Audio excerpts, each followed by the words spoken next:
All right, with many rural counties lagging well behind more populated ones when it comes to the percent of the population getting vaccinated, two new mass vaccination clinics opened today in both Batavia and Olean.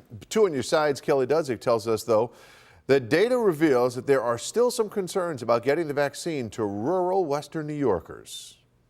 I've heard from many people who are having problems finding an appointment to get a vaccine, and it's especially tough for people in rural counties where there aren't as many options. To help alleviate that, the state opened two new mass vaccination clinics Friday. Each will administer 3,500 doses over the next 5 days.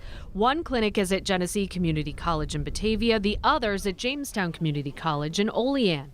New York State Senator George Borrello said Friday that all 3,500 appointments in Olean were booked within 2 hours.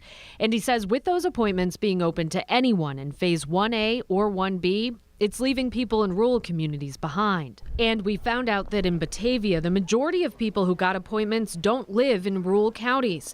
The Genesee and Orleans County Health Departments released numbers showing people who live in Genesee, Orleans, and Wyoming counties got less than 25% of the appointments. Almost 48% went to people from Erie County, while 17% went to people from Genesee County.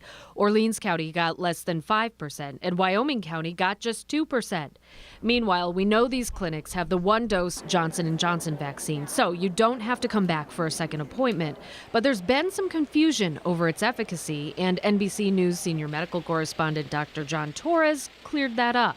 People fixate on that 72 versus 95%. That's not the number you should be looking at, because they looked at those cases differently. When Johnson & Johnson were doing their human trials, it was later in the pandemic. There were more variants out there, and so people were getting sicker from the disease, and they were looking at people particularly that got moderate or severe COVID. They were not looking at people that got light or mild COVID. The other vaccines looked at that, and so that gives you a bit of a difference. But overall, Pfizer, Moderna, and Johnson & Johnson, they all looked at one common thing, and that was how well the vaccine protected you from hospitalizations and from dying from COVID. And all of them, regardless of who got what vaccine in the trials, none of them were hospitalized and none of them died from COVID once they were fully vaccinated. Remember, if you're trying to find an appointment online, keep refreshing your browser and make sure you check at different times during the day for new appointments to be posted.